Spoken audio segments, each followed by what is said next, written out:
The year 2020 has been a year of change. Global changes have included COVID-19 pandemic, which has resulted in us all having to change our ways, especially with traveling on a global scale. Cutting down air traffic has bound many to their place when the regulations came. The world is not as small or open anymore as it used to be. On a regional scale, there have been wildfires and other natural catastrophes. In societies, some people have demanded rights that they should have by default, more visibly than in years, and there have been demonstrations and confrontations in many places around the world. Individually, people have also gone through changes. Some have lost or quit their job, some found a new one. Some have faced economic challenges and some have overcome them. Relatives, family members and friends have passed away and babies have been born. Relationships have been broken and new have been formed. We haven't been able to see some people important to us physically, but we've been able to connect to them and many others via technology. Children have had to do learning outside of school context and stay away from their important social groups. Adults have had to learn working from home, some meanwhile helping their children in education. We all have faced changes of some kind this year, big or small. We face changes normally also, but this year it has been more rapid, more serious and more visible, and more in number and ways. My name is Jani Kontkanen and you are listening to Mitä pelataan podcast. This series is called Paragons of Change. It's a series of interviews with people from boardgaming sphere whom I've noticed going through changes in recent times. We talk about change and what they have changed in their lives. By default, we do not claim we state facts. We only talk from our own points of view and our opinions. As the discussion might take a negative note at times, we try to finish with a positive, by giving you a top 9 list of games. The topic of the list has been chosen by the guest, and we will have a battle of the lists after the episode airs in my social media channels.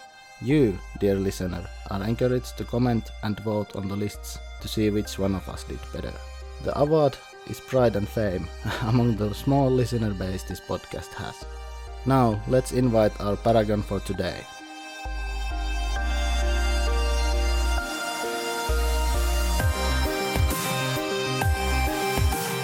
This time we are joined by a Paragon who is the 14th in this series, and he is from northern US currently, formerly from southern US, and he is Samuel Healey. Welcome, Sam. Hi, good to see you. Oh, good to hear you. I can't see you, but it's good to be with you again. How has it been in the north? It's been really good. I think the last time we talked was a couple years ago at Essen, and yeah, 2019. Since then there's been a lot of changes. I've left the Dice Tower. I've moved up to Washington State from Florida, so quite literally from one corner of the country to the other, and I live in Washington State now in the Pacific Northwest of the North American continent, I guess you could say, just below the Canadian border, about in the middle of the state, in a town called Wenatchee. And I'm working with Mythic Games now.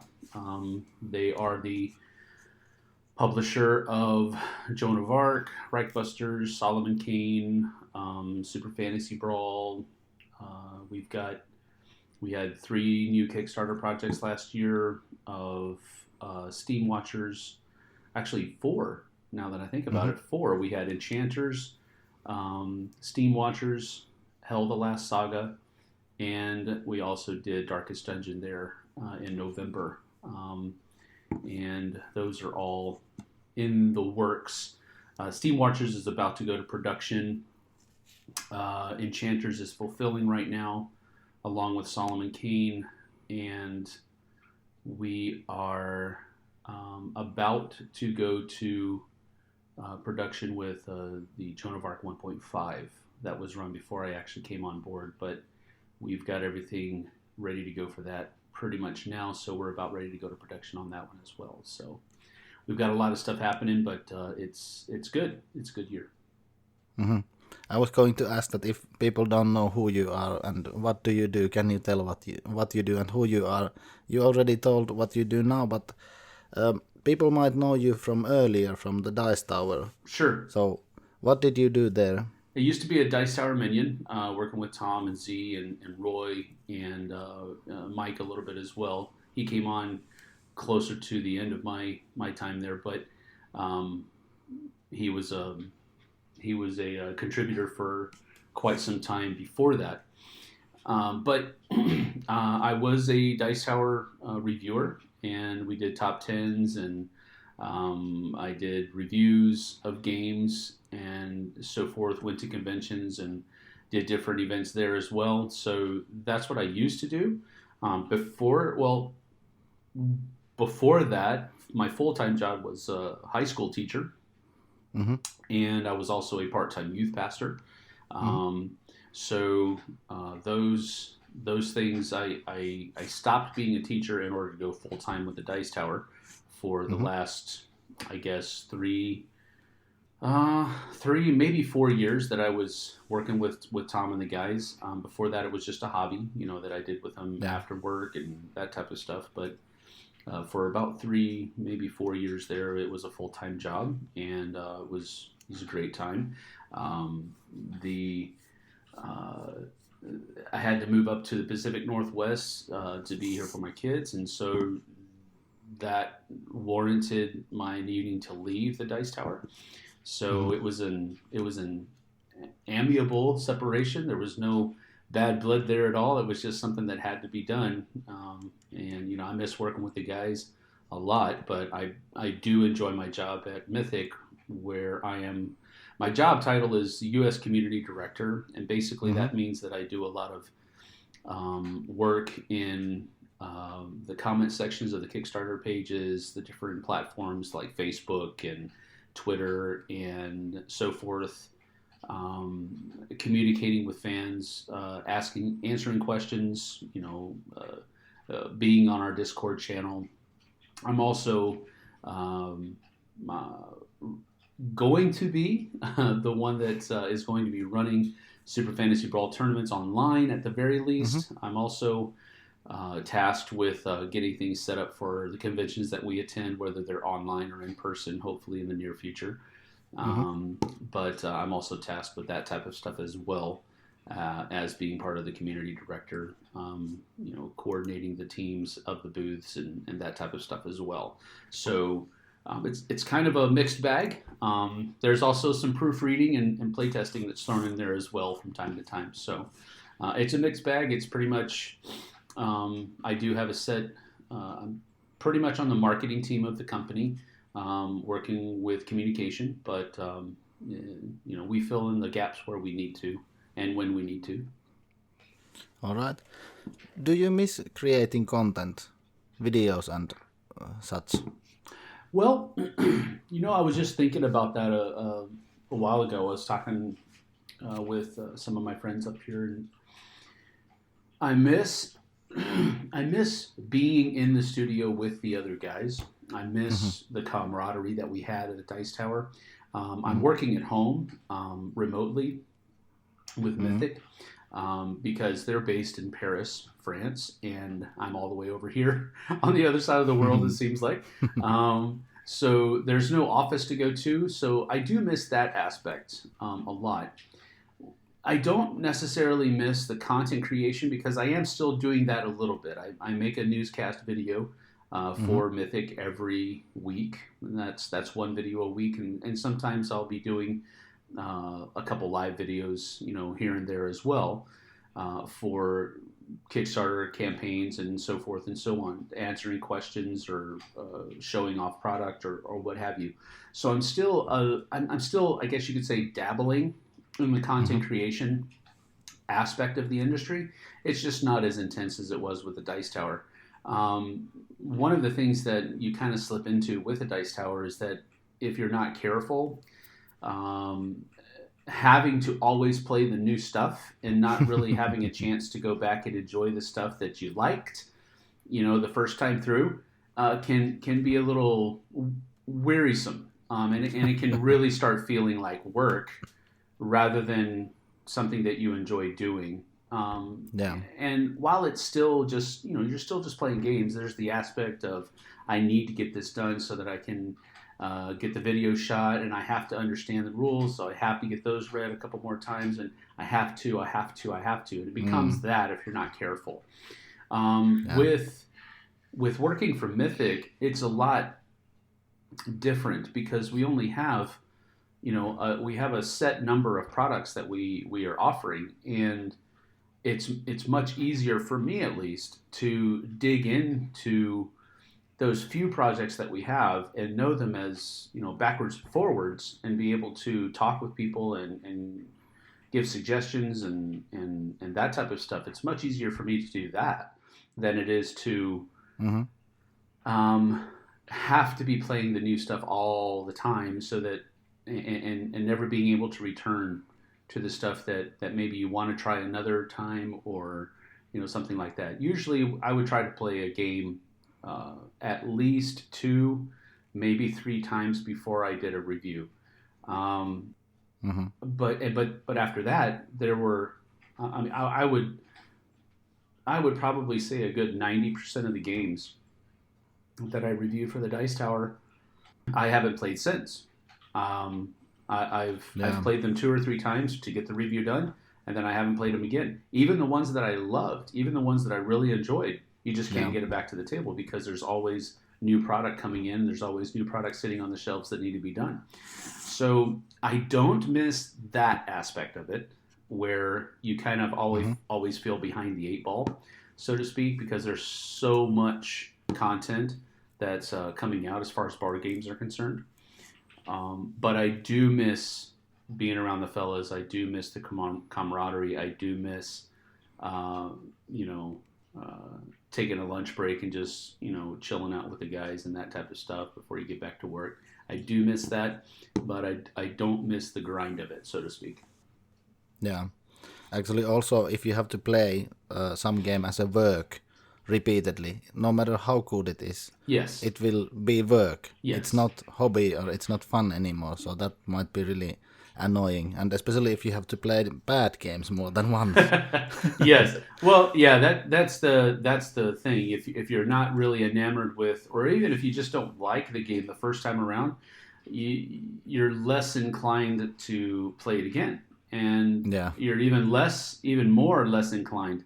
And usually when you play it that second time, you already have a bad taste in your mouth for it. And so you might not give it as fair a shake as you probably would coming at it if you didn't have to do it. You know what I mean? Yeah. So it's an interesting dynamic that begins to show itself after you've been in it for a while.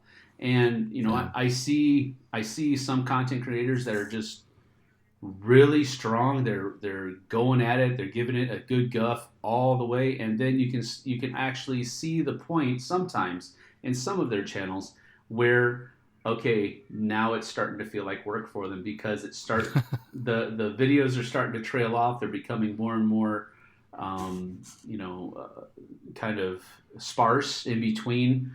And you can almost tell that's the point at which it started to feel like work for them, so they stepped away from it.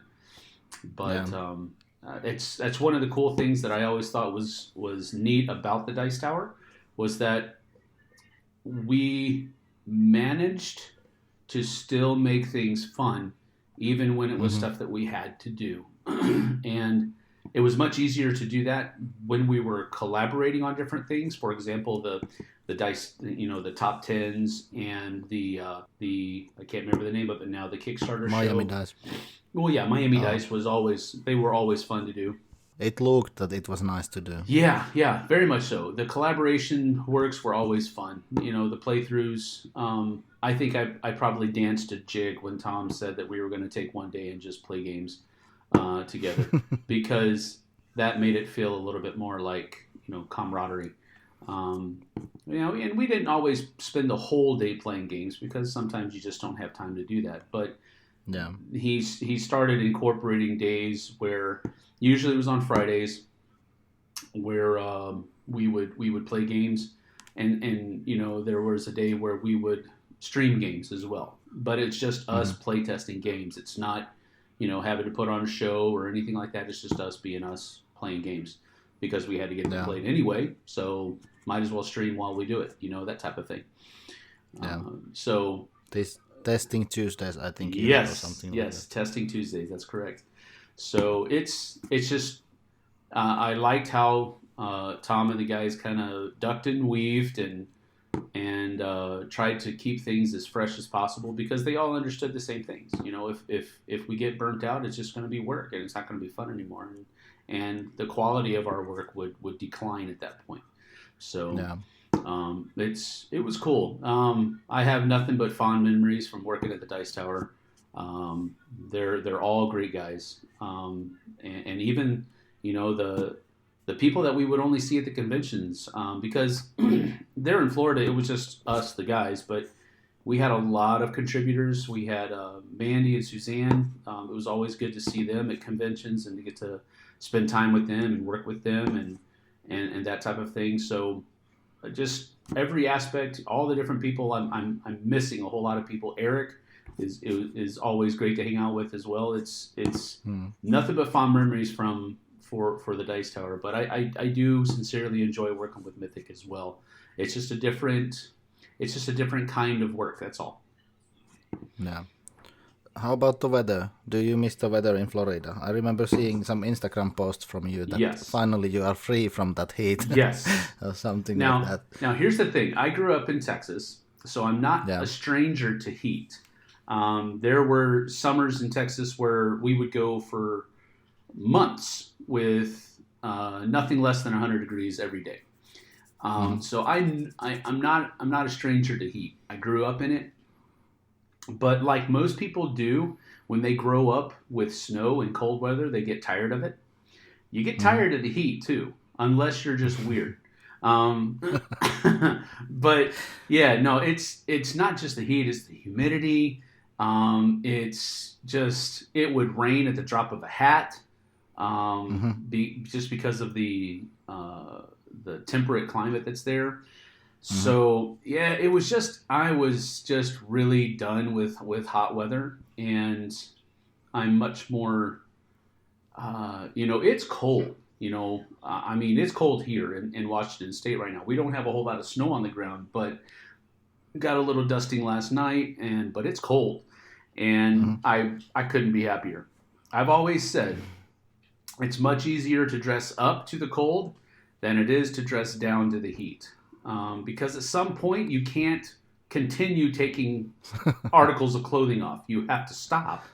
Especially in public. Yes, especially in public, correct. When you're at home, you do whatever you want to do. But if you have to go out in public, there's just a certain level of clothing that you must keep on yourself. And sometimes the heat is not conducive for that. So I've always said that it's easier to dress up to the cold than it is to dress down to the heat. So I'm really enjoying the weather up here. I like snow. I spent 4 years in Germany. I spent a few years in Virginia, and I spent some years in Korea as well. And those all had climates where snow was present during the winter, and I've always enjoyed it. So I'm glad to be in a more temperate climate now. Yeah, I agree with you. If I have to go to heat for more than 2 weeks, I'm done. Yeah. And I don't want to go there again for a year. Yeah, exactly. It's too much because you can't do anything. Even if you don't have any clothes, if there is no shadow or no wind or something, it's not good. Right. I don't like it. Because even too much is too much. Yeah, even if you don't have any clothes on, you're still sitting in your own sweat. It's gross. That's true. What are the best things, if you have to list some best things in your current situation now while you're at Mythic Games? What would be the best things? I think probably the best things, for me specifically, one of the best things is that I have a set number of products that I should know about, and I get to teach people how to play those things. I was just talking about.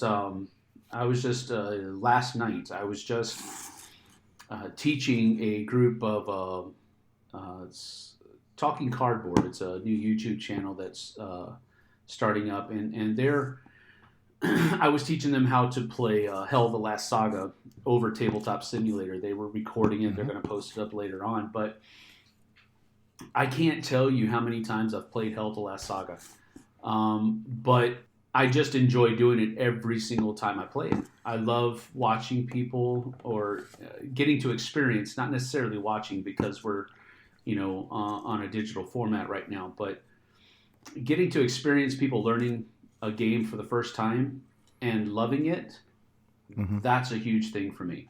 To just kind of, at conventions, when we were teaching Gamma, last year was the last convention I was at, and we taught Super Fantasy Brawl, Steam Watchers, and Enchanters. Those were the 3 games that we were focusing on at Gamma that we're going to be trying to get to retail when it becomes viable to do so.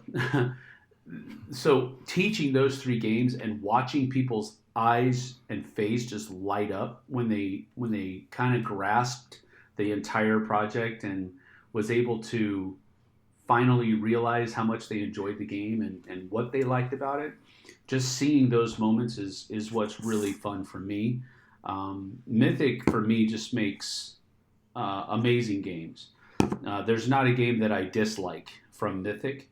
Now, there's, of course, a hierarchy within our product line that, I like some games better than others, but there aren't any of our games that I dislike. And that's one of the reasons why I decided to pursue working at Mythic, is because when I look at their product line, I'm like, there's nothing to dislike here. So it's really neat to work for a company that you can sincerely get behind every single one of their products. So that's one of the coolest things about it. Working at a place like the Dice Tower, there were definite games that I did not like. I did not want to play. I did not want to do this. that was just because it was like drinking from the fire hose sometimes. But with Mythic, the cool thing about it is that there's we have a good number of products now. I think we're at around 7, I think. Let me see. Yeah, I think 7, maybe 8 that we have going. And the things that we have coming up in the future that I can't talk about it's just more of the same as far as I'm concerned. The IPs that we're getting a hold of and the kinds of games that we're trying to produce, it's just, they're all cool. They're all neat. And so that's one of the coolest things I think about my time right now, is that I get to be in the middle of all that. Another thing that I think is pretty neat about my experiences is that I'm getting to see the other side of the industry. I was able to see the industry from a critic's point of view, so to speak, where I would just be reviewing product, and now I can see things from the other side of the industry where you're producing that product that is then going to be critiqued. So it gives you a little bit more of an appreciation for what companies do and what they accomplish. I remember there's often times where I look at some of the things that I really kind of, for lack of a better term, bashed as a critic, that I'm looking at now and I'm like, okay, I can see why that happened. And I'm like, oh, okay, that really wasn't the company's fault. That was the factory's fault. And I should have been a little bit more understanding of the company at that point. So I'm seeing that a lot more. So that's kind of a cool thing as well. I think it's making me a little bit more of a well-rounded individual. Instead of being completely criticizing about something, I'm much more open to seeing both sides of an argument now than I think I was in the past. And I think that I kind of began that transition while I was at the Dice Tower. And I'm thinking back, the one thing that kind of, and it was really my fault. I was really a little too cross for the Epic the card game from the Star Realms people. Is it White Wizard Games? Yes, thank you. I just couldn't. I could see their logo, but I couldn't remember their name. Yeah, White Wizard. And I really I really kind of I didn't like the game, and I still don't like the game. I don't like that kind of game, but I was really that review lacked a lot of grace, and that was my fault. That was completely on me. And the company's reaction to that review is what began to open my eyes. Maybe I was a little bit too harsh. And there's really no maybe about it. I probably was too harsh, whether I liked the game or not. It was just, and from that point on, I tried to be more gentle. I guess gentle is the right word, but I don't know, because there were some games where I wasn't gentle about the things that I disliked about it. But at the same time, there was a point in most of my reviews after that where I said something to the effect of, if I didn't like the game, I said, now I don't like this game. I'm not going to be playing it again, but I can see how somebody will like this, and how this part of the game will be enjoyable, and how people will like the game because of this. And so I tried to start doing that from that point on, because I really saw that I was being a little bit too heavy-handed. And, don't get me wrong, sometimes heavy-handed gets the views, but sometimes getting the views isn't the best thing to do in the long run. Yeah. But I think that's another cool thing about working with Mythic. It's really opened my eyes to a lot of things that I used to give, a really hard time to companies about, that it's, maybe I shouldn't have. So that's another cool thing. I think it's just working on the other side of the industry is just producing a little bit more of a well-rounded individual. Yeah, I have to go and watch that epic review. Oh, no, please don't. But in my opinion, as long as you're honest in your opinion, then you are not doing anything wrong. Sure, but I get that. If you bash something just for the sake of bashing, like I see some content creators doing, unfortunately, then it's wrong. Yeah. To get the views. Yeah, well, I don't think I was bashing it just to bash it. I just didn't like it. Yeah. And unfortunately, just because I don't like it doesn't mean it needs to be bashed. It just means that I should be honest in what I think about it.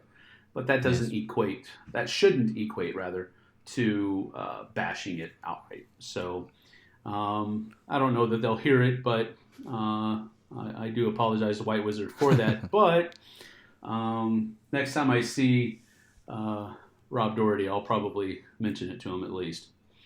Yeah, but I meant what you said, that you get more views. In my opinion, it's wrong to do something for the views. Yes, you should be honest in what you do. I agree. There's little tricks where you clickbait is one thing, and all that kind of stuff. And I understand the marketing aspect of getting people to click on a video, but what you say and how you conduct yourself during the video, that should be honest. And I also want to make sure I'm clear. We at the Dice Tower did not have that as a method of operation. We did not go overboard on our reviews for the sake of getting views. Yes, I've never seen anyone from Dice Tower do that.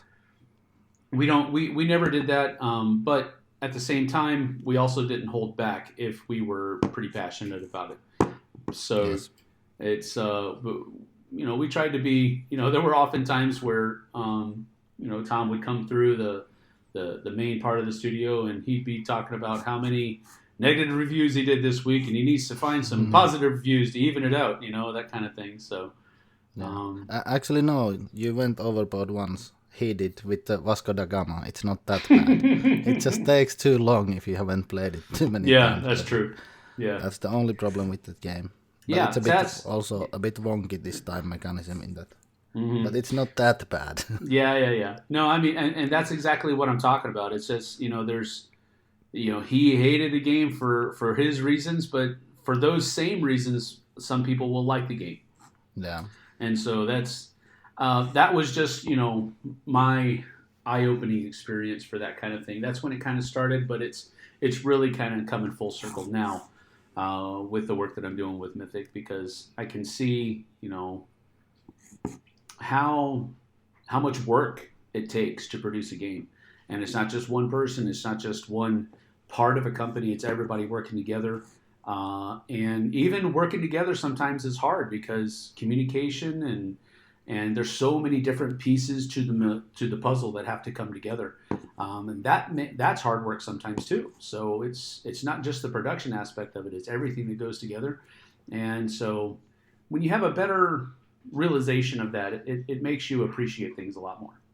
Mm-hmm. I wrote down here about this teaching. Did you have the same reason to be a teacher that you mentioned about teaching the game? When you see the eyes lit up and you see that something Yes. clicks and they like something. I'm asking because that is the reason that why I like teaching that much personally. Because when you see the student learn something and when you see that eureka coming in the head, it's the perfect moment. Yes. No, absolutely. Now, I went to, my degree was in is an arts degree in Bible, and I went to school to become a youth pastor. So the problem is that there aren't a whole lot of youth pastor jobs out there, and furthermore, they don't pay a whole lot. So you got to kind of find something else that will scratch that same itch and get the bills paid. And that's what teaching kind of did for me. I was fortunate enough to find a teaching position that was in a Christian school that was also attached to a church that needed a youth pastor as well. So I actually had two jobs, kind of. You know, I was a teacher during the day, and then I was also a youth pastor at the church down in Homestead. Teacher in the day and hero in the night. Right. So there's that. But I say all that to say this. I never wanted necessarily to be a teacher in a school, but I was able to become one.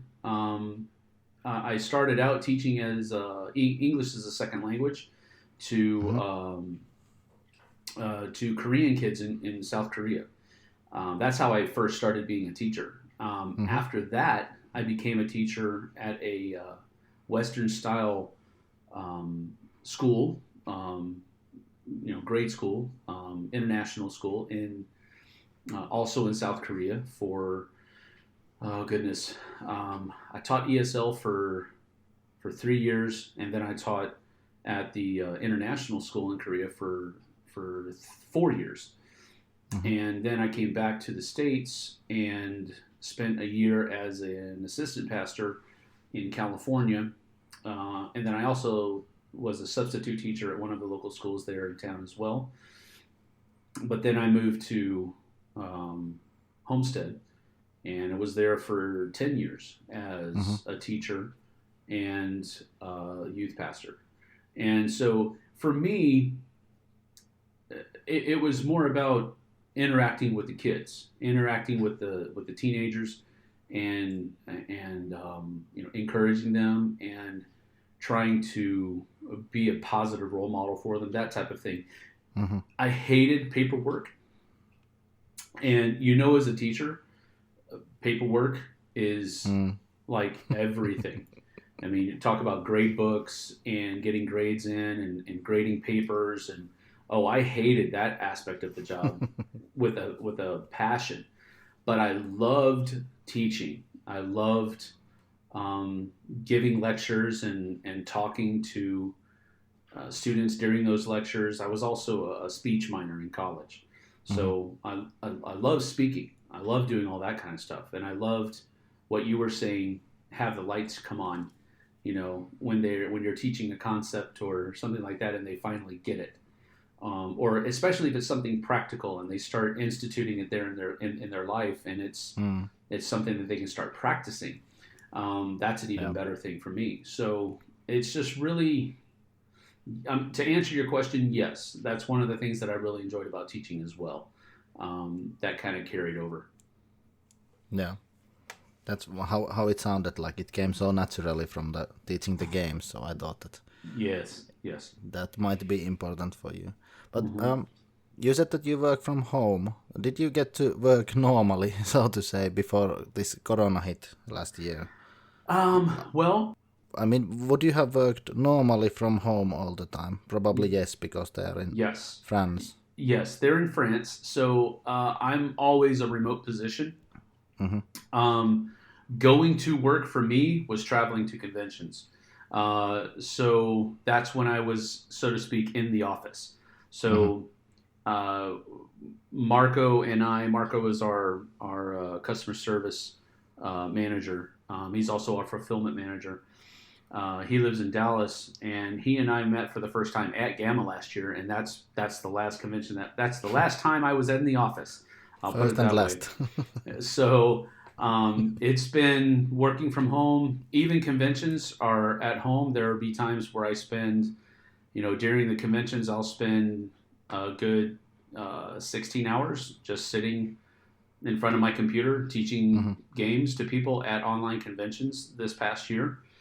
So that's a real bummer. Online conventions are great. One of the cool things about them is that we're kind of reaching a demographic that hasn't really been tapped into yet, because some people just aren't able to go to conventions physically. They're just not able to do it for whatever reason.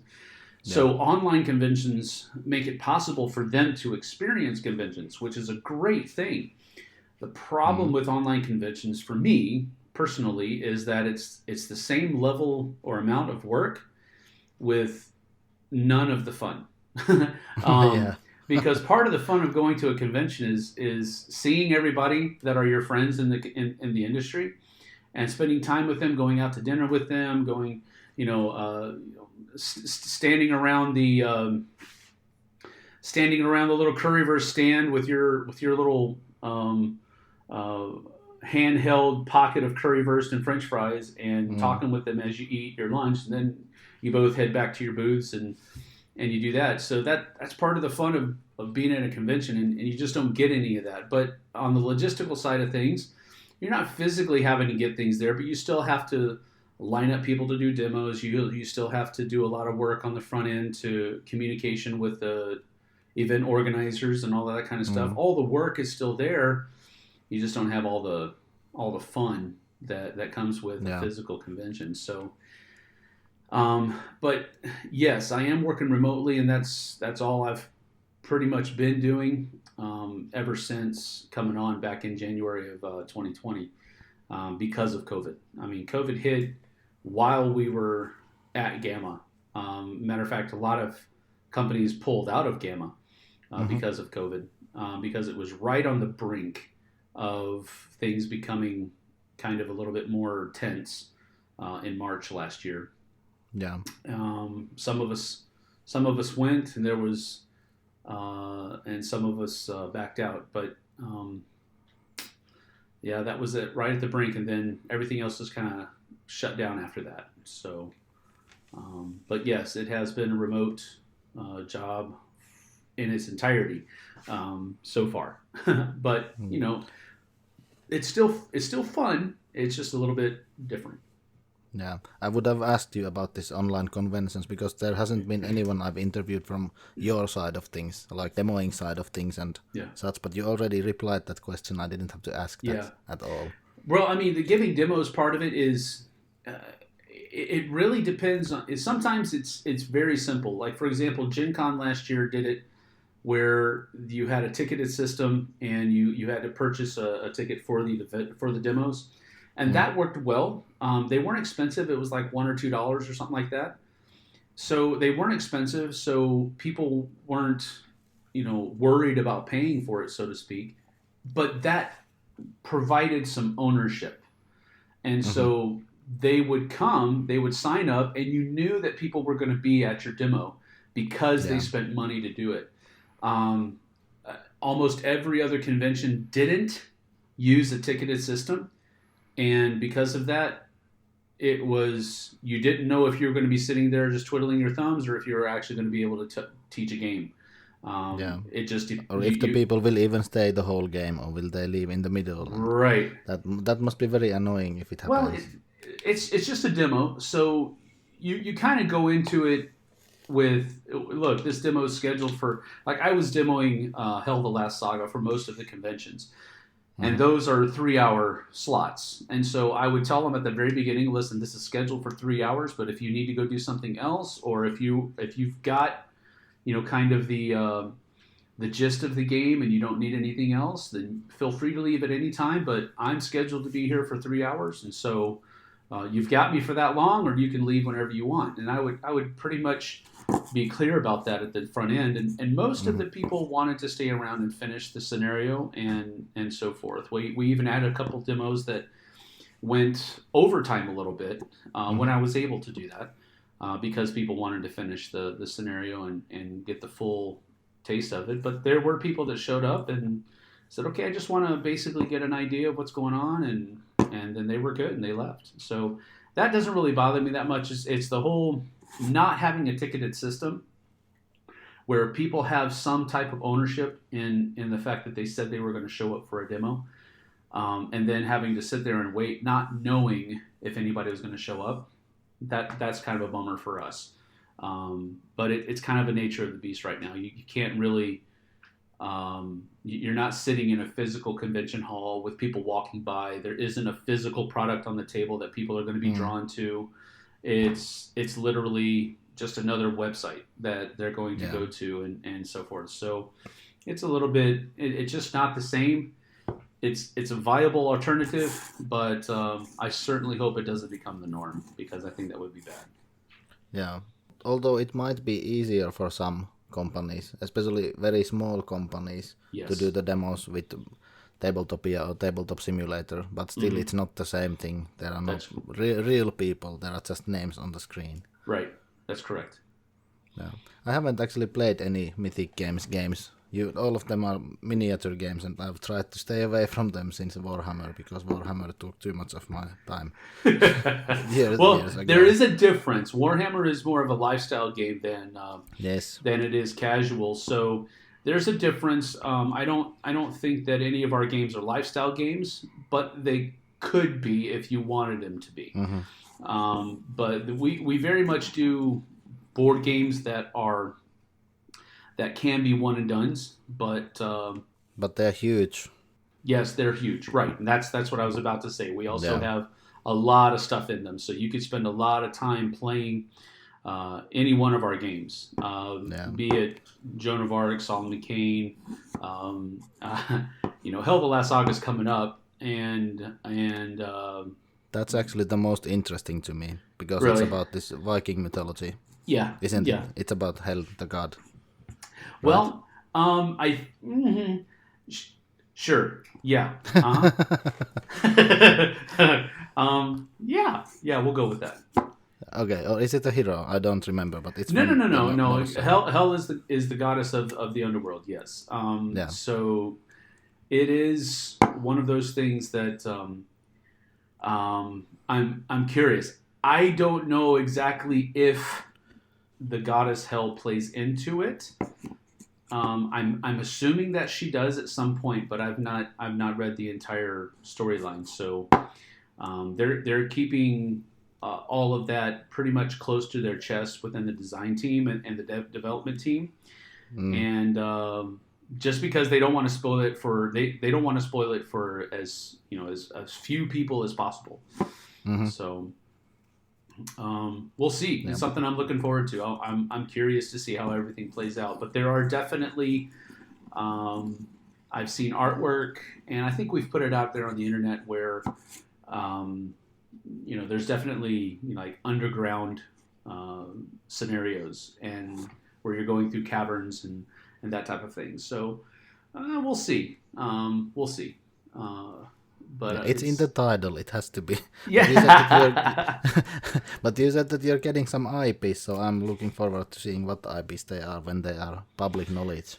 Yeah, Let's see. Maybe at some point I will get to play my first Mythic Games game. They're pretty nice. If you want to, have you not had a chance to try out Hell, the Last Saga, the scenarios we have online? No, I haven't tried. Just let me know. I can run you through them pretty simply. It's second nature. I know them like the back of my hand right now. So, if you ever want to, just reach out. All right, I might ask friends to join if you want more people to play. Yeah, absolutely. Do you have them in Tabletop Simulator or Tabletopia? It's a Tabletop Simulator. Okay, that's the better system in my opinion.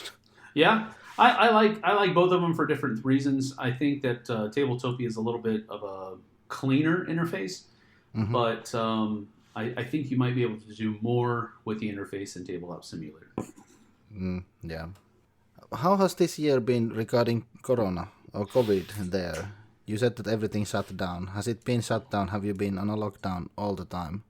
I haven't had No, any guests from that part of well, USA, so I have no well, idea how it is there. we're actually I'm about 4 hours away from one of the epicenters Mm-hmm. of COVID. King County was one of the first places in America to, well, in the United States to really kind of show a lot of cases, and so here in Washington State they've been a little bit more um, stringent at times. Mm-hmm. We, along with California and Colorado and a couple of other states, were one of the first ones to quote unquote shut down or lock down their citizens, tell them to stay inside and not go here and not go there unless you absolutely had to, and shutting businesses down and stuff like that. So at times, yes, it has been that. Currently, we are at what our governor is calling phase 2, which means that, and this is actually, I think, the second or third time that we've been at phase 2. We've kind of fluctuated going back and forth with the numbers as they rose and fell. Mm-hmm. But basically, we have less restrictions going on right now than we have in the past. A lot more businesses are open right now than have been. You do have to wear a mask whenever you go into a business for whatever reason. If you go to a restaurant, most of the restaurants have outdoor seating available right now, but some of them are now able, with phase 2, they're able to have 25% capacity indoors. So there's that going on right now. Gyms are opened up again, so that also at I think 25% capacity. But you have to have a mask on while you're working out and all that kind of stuff. And there's spray bottles and stuff like that around. You have to clean off your machine whenever you're done with it, or whatever thing you were using. So schools are back open. My kids are going back to school half days now in the afternoons. There are some schools in other counties that are fully back open. It just depends on the numbers. Also, so it's we're getting back slowly to what would be considered normal. It feels more normal now than it has been in quite some time.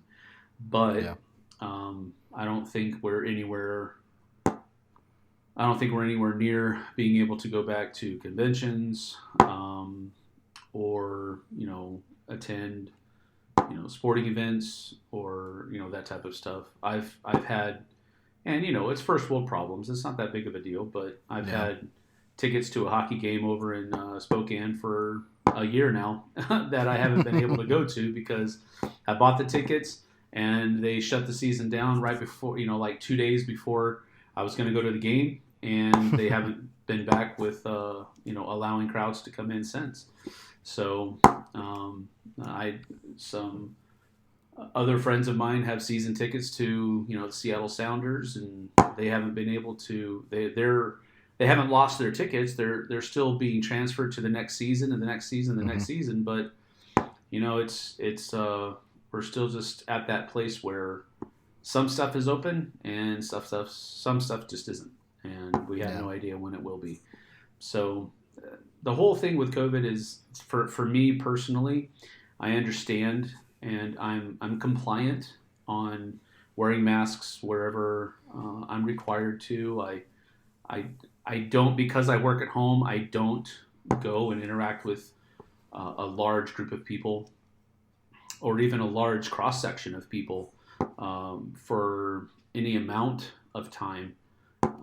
Most of the time, the only time I really am in the same group was when I go to church, and our church has been compliant with sanitizing surfaces and that kind of stuff. So there's no danger there for us really either. But it really is having an effect on people, I think, more in a psychological sense than anything else. You know, people are just afraid, you know, and fear is a really crippling emotion. And that's true. That's one of the unfortunate things about COVID. And I think it's one of the more long-lasting effects that COVID is going to have. You know, eventually we're going to get to the point where more than likely we'll have the virus beat from a medical point of view. But the psychological effects that I think locking down and being just basically afraid is going to be probably one of the more long-reaching effects that COVID has had. Yeah. Which is unfortunate. Or being among people.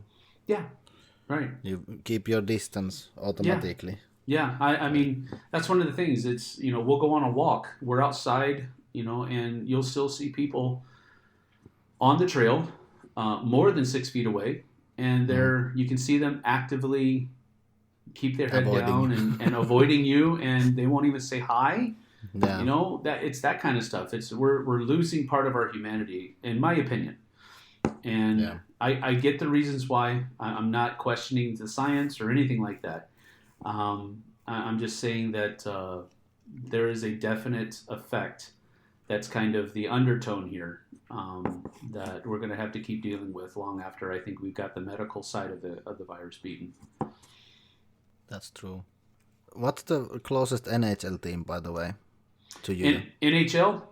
Seattle just got is a new expansion team in the NHL. The Seattle Kraken. Did they begin this year already? This I don't know if they play. I think it's next year. Next season is when they begin. I think it's when it is. But and the team suits you perfectly. It does. We actually have here in Wenatchee. We have a farm team called the Wenatchee Wild, and I was able to go to see a couple of their postseason games before they locked down their season last year, and it's really good. It's cheap seats. Yeah. It's good hockey. So it's something we'll be doing in the future when they get back. But yeah, they've got the Seattle Kraken coming in next season. So I'm looking forward to trying to get over there and maybe see one game at least. I'm just, you know, if the Blackhawks come play them or something like that, that's my favorite team, the Blackhawks. But I'll root for the Kraken. I just like hockey. But if they're playing the Blackhawks, I'm not going to root for them. So. Yeah, but I hope you get to see a game. Yeah, it's pretty funny with the mascot being the Kraken. I've seen some people. They did a kind of like a contest. Name our mascot, and one of the ideas, I thought it was a great idea, was to make it a female mascot, a female Kraken, and give her the name Elise, so that she would be called Elise the Kraken. So I thought that would be cool, but I don't know how it ended up. That's good. That's a good one. Yeah. Previous year and during this year that has gone by, the world has been changing a lot. And it's been changing for people, and it has been changing globally and for countries, and everything just has been colored by change. What do you think of change? Well, if you ask Wayne and Garth, we fear change, but I'm just kidding. No, I like change. I think change is healthy. It depends on what you're talking about. But generally speaking, I think change is a good thing. It keeps things fresh. It keeps things flowing, so to speak, and it doesn't allow things to grow stagnant or complacent. I think complacency is a bad thing, where you just get so comfortable where you are. There's no reason to move anymore. I think that's unhealthy. So change kind of counteracts that. So now I don't think that a lot of the change that's happened in the last couple, the last year has been good change, because I think there's good change and there's bad change. I think a lot of the changes that have happened have been, generally speaking, bad. But with that being said, there can usually be found a thread of good in most change. Again, it's heavily dependent on the context of whatever it is you're talking about, the context of the change, in my opinion. So, like, for example, I think having the industry having to change to go to online conventions has been, generally speaking, bad, because it's made it a lot less impersonal. But even in that, there's been a thread of good, in that it's allowed other people that aren't usually able to go to conventions the ability to kind of experience, quote unquote, a convention, quote unquote, digitally speaking. So that's kind of what I mean. Even with bad change, again, heavily dependent on the context of the change, you can have some good in it. But personally speaking, I would much rather get back to physical conventions than continue with online conventions. And I'm of the opinion that I don't really even care what restrictions you give us. Do we have to have that plexiglass up in front of our main booth, and do we have to make sure our tables are 6 feet wide? Okay, let's do that, but let's get back to meeting in person again. Do we have to have sanitizers at every sanitizer bottles at every table, and require people to douse themselves in it every 5 minutes? Okay, let's do that, but let's get back to meeting in face to face. Let's get back to that. Do we have to wear masks the whole time? Okay, let's do that. We are people of. We are made to interact with people. We aren't solitary individuals. Now, some people prefer seclusion, and that's part of their personality, and there's something wrong with that. But generally speaking, I think the human race is a very interactive group of people. And when you take that away from them, it changes the dynamic of who they are. And that's unfortunate. I think that's one of the changes that we've had this year that is, in my opinion, I'll keep saying that until the cows come home. But in my opinion, it's just really, really bad, because we are at our core interpersonal people. We want interaction. We want to be around other people, and taking that away from people is going to be a bad thing in the long run, I think. Yeah, and it will also change people. Yes, yeah, it does. They don't know how to be social with other people. True. Yeah, at some point there is going to be that point that's passed where you have to kind of relearn how to act in a group with other people. And or any space. Yeah. So it's just, I don't know. That's one of the things that it's been a bad change. Now, the positive side, again, I think it's been a bad thing, so to speak. But the positive side of that is that we've all been able to spend more time with our families. We've all been able to spend more time with the people that we're closer to, and that's a positive thing. Yes. We had become very disjointed,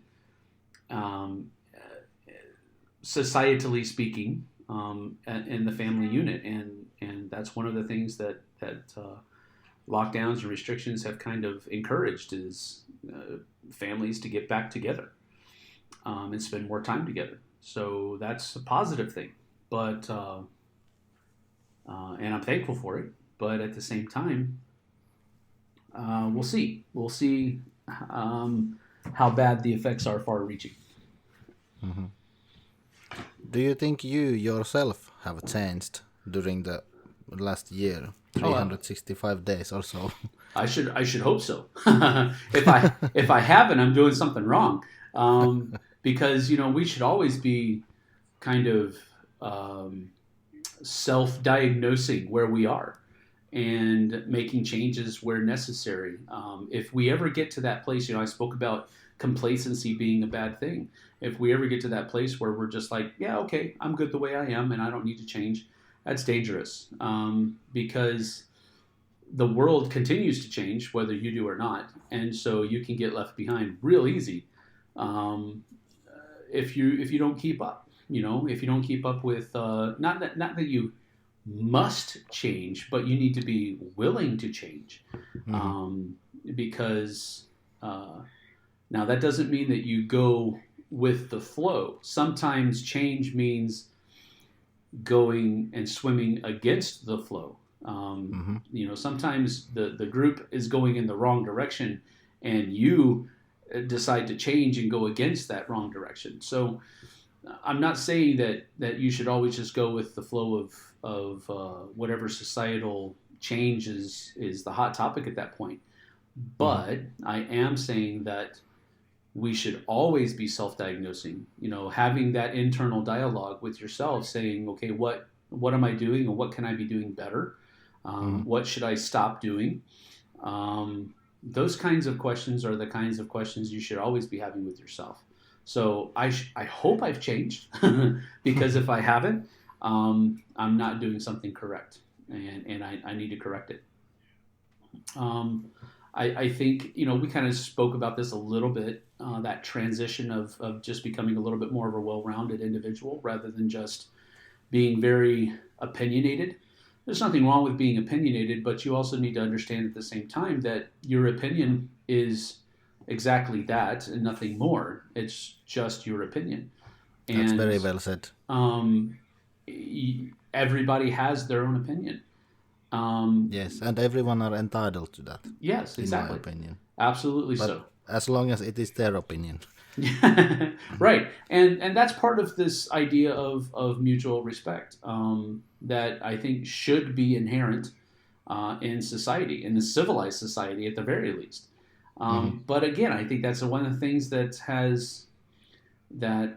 of the things that might be going downward. I think people have forgotten or are forgetting how to talk to each other, yes. Because we get so defensive and we get so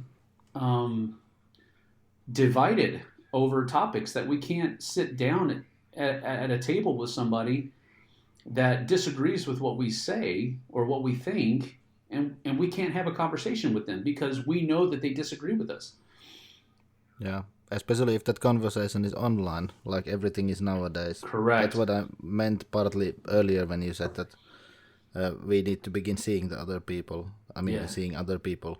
Right. That's partly what I meant, that because everything is via something and behind a name, yes. Even if it's your own name. Yes. But it's still not the same as sitting face to face with someone. Exactly. I've seen a lot of memes about stuff like, when I was growing up, there were some times where I needed to keep my mouth shut because I knew if I opened it, I would get punched in the face. and there's that. Not that that's the right thing to do. I'm not saying that violence is the answer, but what I'm saying is that's just how it would have happened. If I would have said certain things as a kid growing up on the school ground or whatever, if I would have said the wrong thing, I got punched in the nose. And being in lockdown, being in restriction, and having all of our interactions online, that's gone away.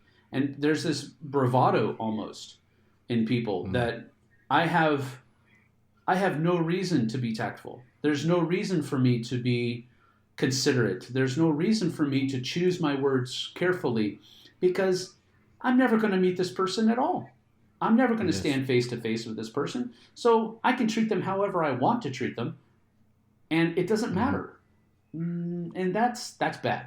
That's bad. Yes. Because there's a lack of decency there. There's a lack of what do you call it? Just common decency that should be. I mean, we're all humans, right? We're Yes. all of our blood is red. All of Yeah. us have the same tissues inside. All of us have, the same basic pattern of life. We're all the same. It's just Yeah. that our And differences, cultural, racial, whatever it might be, those are the only things that make us different. But at our core, we're the same. yeah. Um, And human interaction has turned into human computer interaction, yes. and it's very interesting actually. Yeah. I just, I hope that we can get back to meeting together. Man, I grew up in the Air Force. My dad was an Air Force captain, and Mm. we moved around a lot. I spent each of the 4 years of my high school years were spent at a different school. Mm-hmm. I grew up around uh, having to move every 3 to 4 years because my dad would get stationed at a new base. So I Mm. grew up having to learn how to adapt to new situations. I learned that very early on that the color of our skin in a personal situation, I should not look at somebody differently because of the color of their skin. Mm. I should treat them as a human being no matter what color they are, no matter what they're Mm. wearing, no matter what their Mm. hair looks like, any of that kind of stuff. I treat you the way I want to be treated, with Yes. respect. And those divisions have just gone haywire over the last few years. And that's incredibly unfortunate. Yes. Um, but I really love diversity because, man, if everybody was the same, that's boring, you know? That's really boring. Everybody's It the would be same. That's ridiculous. boring. I love diversity. It's one of the things that I really kind of latched onto being a military brat. Yeah. And then being able to live in foreign countries like Korea and Germany, and being able to visit other countries, I dig all of that. And so I don't know. We've just lost something, and I hope we can get it back as a the human race. As the human race, we've lost something, and I hope we can get it back. But I don't know. We'll see. Yeah. Mainly what I'm seeing also, it comes mainly from the US and how it is in online environments.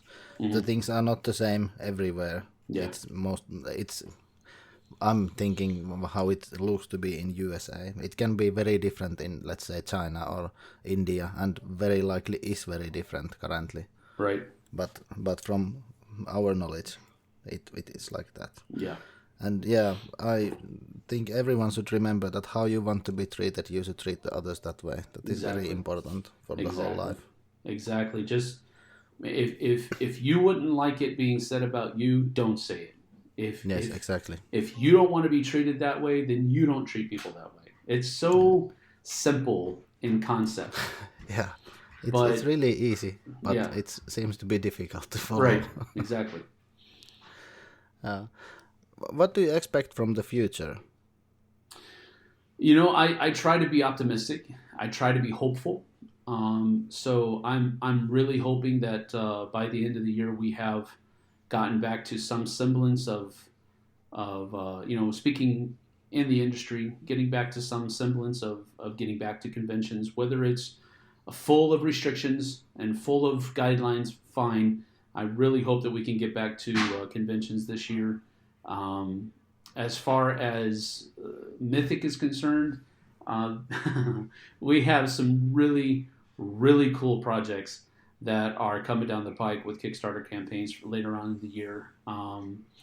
We have already mentioned that we're running another Super Fantasy Brawl Kickstarter in March, and that's going to be for kind of we're calling it round two. We're still in Hmm. season one, but the stuff that we're offering for this convention is going to be stuff. I'm sorry, for this Kickstarter is going to be stuff that we were planning on taking to retail. We just haven't been Hmm. able to do that because of all of the restrictions that COVID has placed on on the brick and mortar stores, and they, talking with the distributors. The distributors basically ordered an incredibly low amount of copies because a lot of their stores are reporting having to close and lower sales and all of this other kind of stuff. So instead of going through distributors, we're going to be offering multiple retail pledges for Super Fantasy Brawl through our Kickstarter. That's coming up in March, so that retailers can still get Super Fantasy Brawl on their shelves. We're also going to be offering 9 new champions that were going to be part of the 12 that we were going to be releasing throughout the course of the year, 1 a month, if we went with our original retail plan.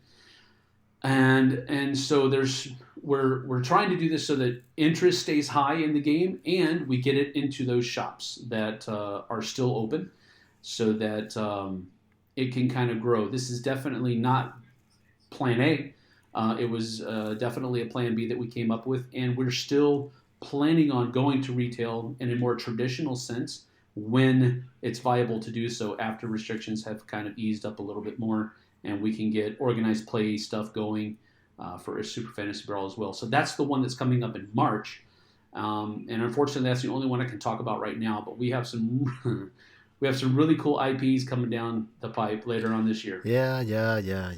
Cool IPs. Not saying anything. Yeah. You said it already earlier. Yeah. What type of IPs they are? No, you don't have to say. No, I can't say. So. Yeah, but we'll see when we'll see. Yes. Do you want to add anything, or should we move on to our top 9 lists? Yeah, we can move on if you want. Yeah, that's good. Just to let you know that I now have Patreon. Yeah, I might have said that I will not create one, but I decided to make one anyway, not for the money but for the community mostly, because it's really difficult to reach you listeners somehow. So if you want to go and take a look what you will get if you show me some patronage, the address is patreon.com/mitapelataan. Thank you in advance for even considering to look at the Patreon page. It's much appreciated. But without further ado, on with the show, and let's see what kind of top 9 lists we've created this time.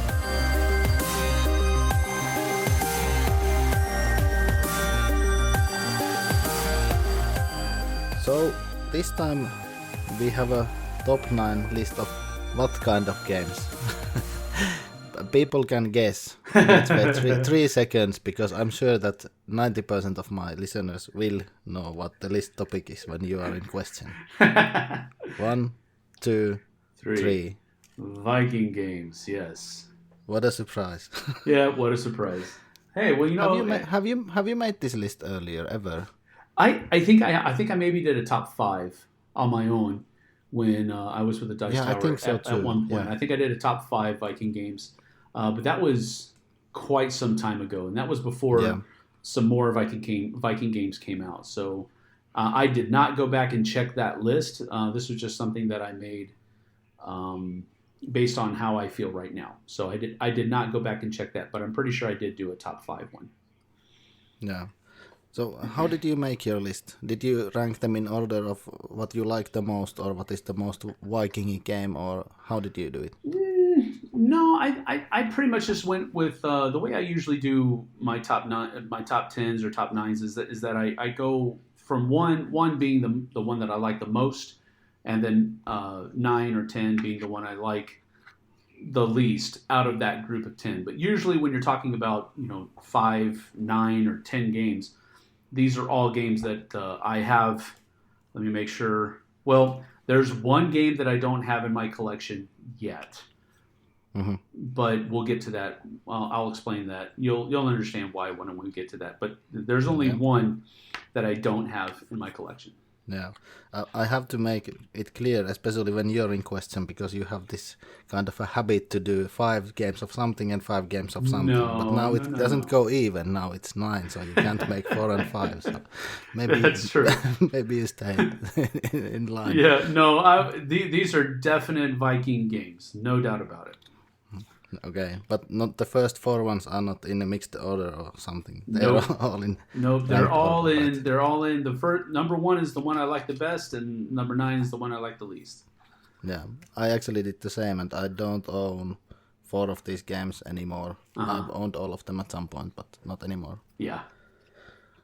And I had a bit of a problem because it seems that, I mean, I have rated over 1,000 games in Board Game Geek, but I only had rated 9 Viking games.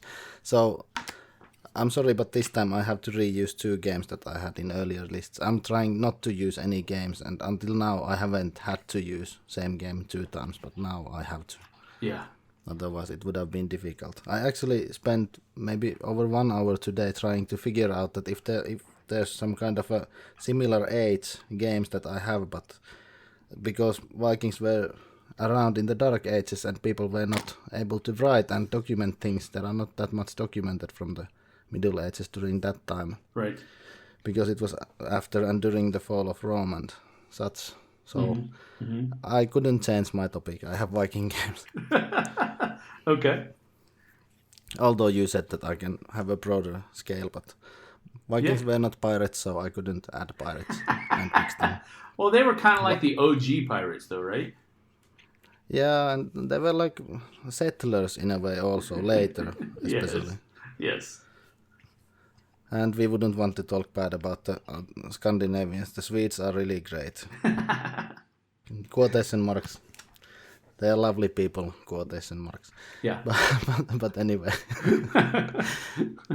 So we've had a custom here that whoever is the guest can announce the number. Like you get to try to be Eric Summerer. Oh, right. I can So do that, you I can think. do this number 9 or however you Okay. want to do All right. it. Here we go. And You ready? One by one from 9 to 1 and you begin. Okay. Here we go. All right? Number 9. That was good. Yeah, well done. Not bad. Okay. All right. My number 9 is a game from Mind Fitness Games called Vikingdoms. This is a little abstract strategy game, but it is really neat. It has some. It comes in a little small box. It's very compact, very mobile, and it's very much an abstract strategy game. But it has a lot of really neat mechanisms of trying to get your pieces moved around in a certain way. If you look at the actual board, it's a very I guess you could say it's kind of nondescript as far as the pieces are concerned, but the artwork that goes around the board and all of that kind of stuff, it's pretty enveloping. It's pretty it looks good on the table, and what you're trying to do with Vikingdoms is you're trying to loot coins and build settlements by raiding different items on the board, and each raid you have to have a larger troop than you recruit so that you can loot together. So the first one to take the loot will be the one whose Vikings leads the raiders. So it's a strategy game, and it's just really neat. And it's one of those kind of games that you can just pop out on the table really fast, and it doesn't take very long to play. The Board Game Geek says it takes 20 to 30 minutes. I think 20 minutes is probably the longest you'll ever play the game. I don't think I've played it longer than that ever.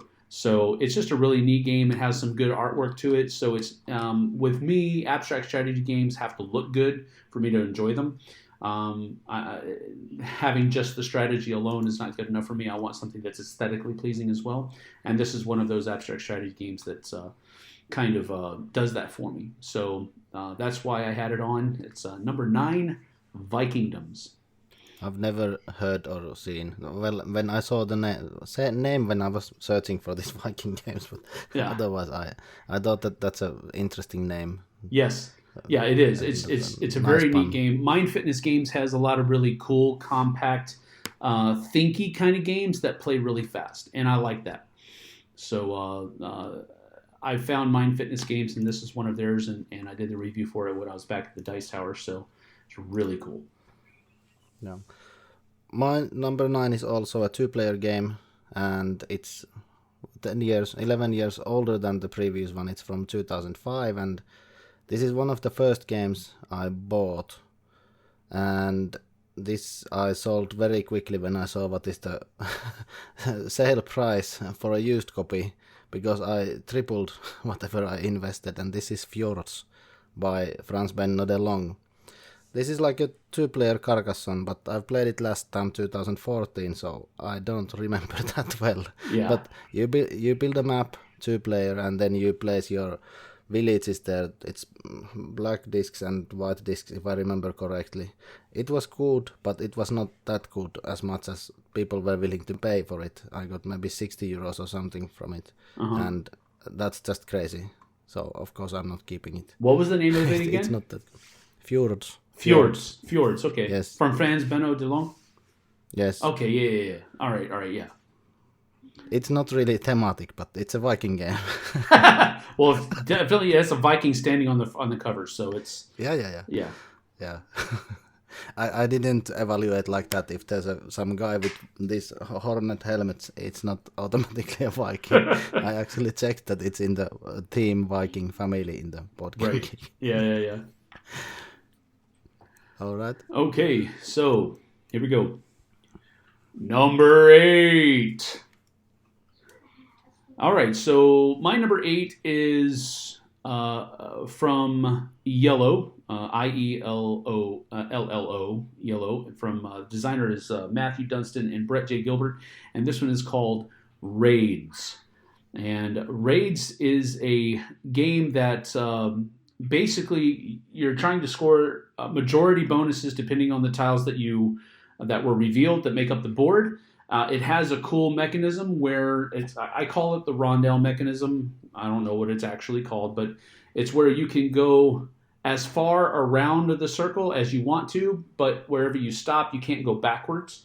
I like that. And so you have to choose what islands, so to speak, or what tiles you're going to stop at as you go around the thing. And basically a game is done in 4 rounds, which is basically 4 trips around the board.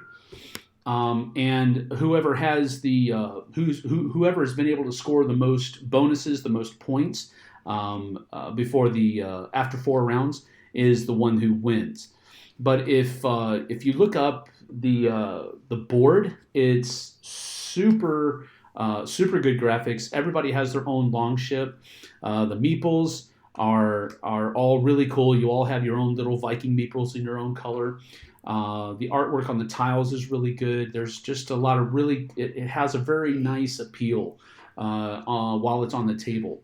And that's one of the first things that made it pop. I think I was at Gen Con one year. This goes back to, I want to say 2017. Okay, well, it was probably 2017 when I saw it, but this wasn't released until 2018, according to the Geek. So, but it plays fast. It's about a 30 to 40 minute game. The components are all nice. The artwork is great. And it just has a really neat Viking theme wrapped around it. So it's really cool. If you look at some of the pictures on the Geek, the Viking meeples are really cool. They have these big battle axe on them, and there's also metal coins as well. So there's just a lot of cool stuff about this game. Just a very high component value and very fun game to play. So that's my number 8, Raids. This looks like a very smoothly and quickly playing game that is not very deep, but it might be very nice to play actually. That is correct. It is not very difficult to play at all, but it is very fun to play. Yeah. My number 8 is a Kickstarted deck building game. I think it's been so long. I played this 2017, but I didn't play it more than once, and I sold the copy onwards. I backed it in Kickstarter. This is probably, maybe, based on an app game. This is Vikings Gone Wild. Yeah. It's one of the first games by Lucky Duck Games, if I remember right. Maybe it's their first. And after that they made this Chronicles of Crime and whatever they came up with afterwards. Yes. This was probably their first. It was actually a good game, and it had a nice twist to deck building, but I was able to trade it to some other game. I don't remember what game, or I was able to sell it with the price that I bought, because I'm trying to keep myself so that the games fit there. It's a bit bad situation now because of these review copies and not being able to play them. Yeah. But there are some space for the piles on the floor, but I don't keep games that I don't think that I will ever play again, and this was one of those. Yeah. It was a good game, but not good enough to stay in the collection. Yep. All right, next one. Number 7. All right, my number 7 is a game by Lukasz Wozniak, put out by Go On Board, I believe is the main company that produced this one. But Lukasz Wozniak produced a game called Valhalla. So basically, this is it's a card game, but it also has dice placement mechanisms in it as well. There are also custom dice in the game too, which is a cool thing for me. I love custom dice. Another grabber for me was the artwork for this game was tremendous. This looks really good. Wow. It's very good. This looks really good. It is. I guarantee you, their marketing campaign also was incredibly cool. When he sent me my review copy for this game, it came in a box that you opened it up and it had a bunch of hay in the box. And then on top of the hay, there was this parchment on which was handwritten a letter with a seal on it, a wax seal on it and everything. And it was just a really cool presentation of the game. And this was just like a review copy. This wasn't even final production type stuff. But this is a game that we've played a lot. It has a definite it's not really deck building. It's basically you have a team of people that you can draft, I want to say, but that's not really exactly correct either. But you can put your people, you draft your team based on the cards that you have in your hand, and then you're able to place dice on them after you've rolled them, so that they can do certain things throughout the course of the game. It's a really neat mechanism, and you're trying to defeat different monsters and go on different journeys and defeat other people's armies in order to get points and so forth and so on. So there's just a lot of cool randomness to the game with the custom dice, a lot of excitement, great artwork, super fun. There's a lot of different modes that you can play. There's kind of a scenario kind of mode that you can play as well. It's just a really fun game, and I enjoyed it a lot. So that's my number 7, Valhalla. This looks really good. I will try to check it out. Yes. Maybe someone has it, or you can get it from somewhere. But it looks really good. The artwork is very good. Yes, I like it a lot. My number 7, same story as earlier, but this one was very rare at some point, and I was able to sell this with a profit. I mean, now if someone listens to first time to this podcast, they think that I'm just buying something cheap and selling for profit. That's not the thing, though. The thing is that when I have a game, I value it somehow. If a game is more expensive in the market than its value is to me, I will sell it. I'm not keeping some game that would give me 80 euros if I will play it maybe once a year. Yeah. And Thunder and Lightning is that kind of a game. This might be on your list actually later. But this is rethemed from Hera and Zeus, I think. Yes. By Richard Bork. And this was a good game, but the problem is it's a 2-player game, and I don't think my wife would have liked it. So I didn't keep it for that reason. That's the main reason. I played it with a friend of mine, and I thought that this is not that kind of a game that the wife would like. And this it's not in my collection anymore. It's not on my list, but it is a good game. I do enjoy it a lot. But it is not on my list.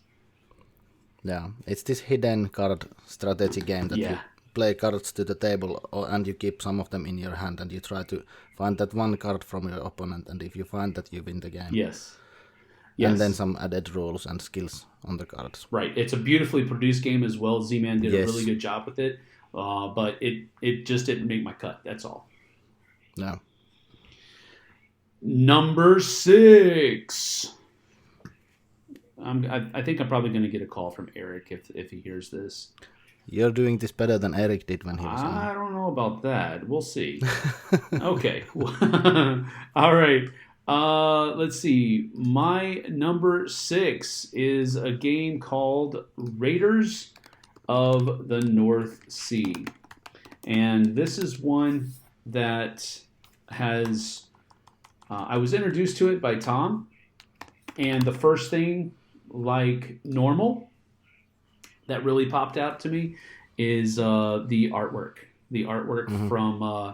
I can't remember his name now.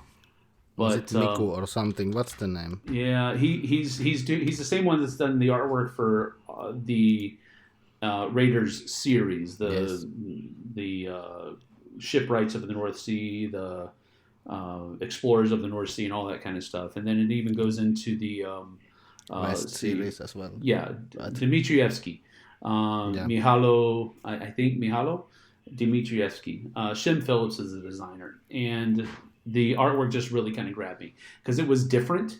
It wasn't the same kind of Viking artwork that you've seen, and that's what really kind of grabbed me at first. Then on top of that, it was just a really fun game on top of everything else that came out. I loved the look of the board. I loved how you had to kind of kind of weigh your reputation around with throughout the points of the and the higher your reputation got, the more points you got. I liked that. It was just a lot of really cool things in it, and just a whole lot of fun. So I really enjoyed this game. Loved the artwork. I think Shem Phillips does a great job at designing his games, and I'm glad to see that this line and this company has done so well with their different games that they put out. Garfield Games is just one of the companies that I really look at now, and it all started with Raiders of the North Sea. So that's my number 7. Yeah.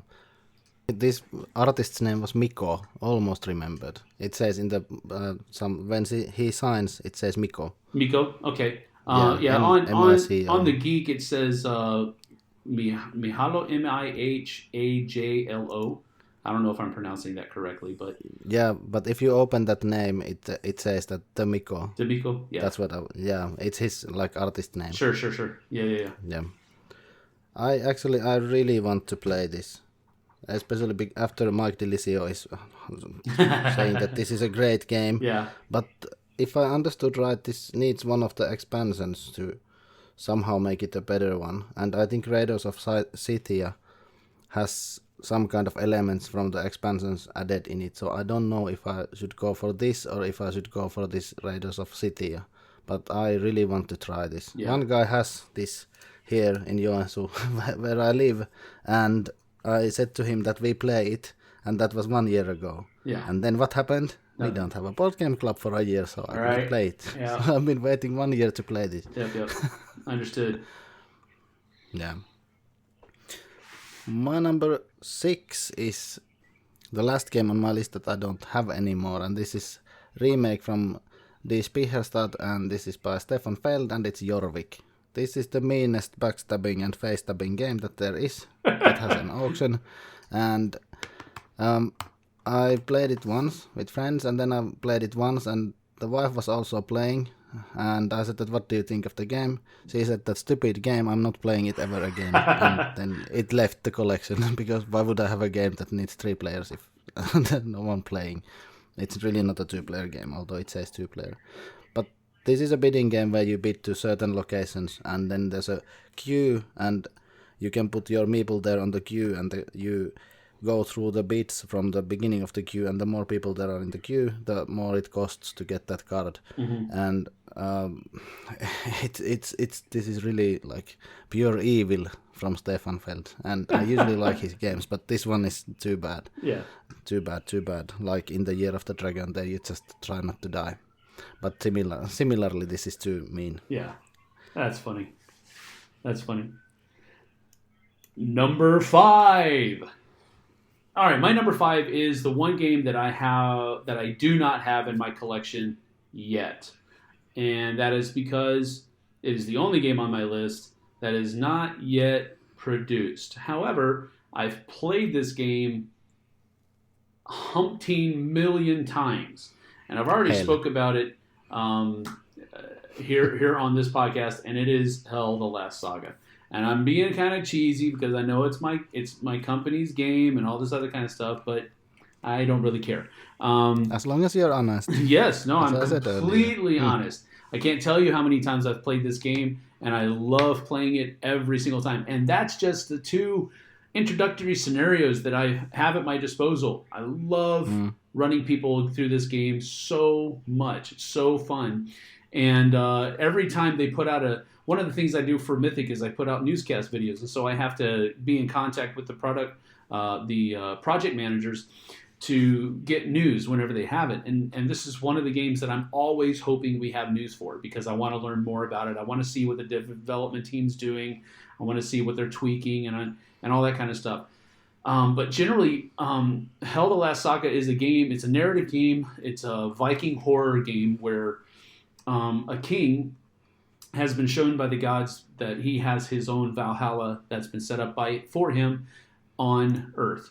And so he's given direction to the island where this is, and he takes an expedition, goes there. A year later, the rest of his settlement follows him, and they try to meet up with him. But when they reach the island, they are not met with any horns of recognition from their countrymen. They're not met with anybody on the shores welcoming them. There's nobody there. And so the whole game is this narrative to try to find out what happened to the original expedition, and to figure out and to try to eke out an existence in this new land, because we've brought our stuff, we're here, but our countrymen haven't showed up yet. And there are basically 2 kinds of scenarios in the narrative game. There are expedition scenarios, and then there are camp scenarios.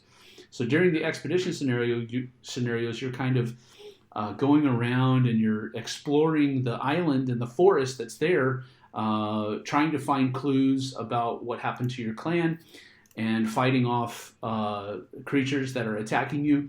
But in the camp scenarios, you're trying to build the camp back up.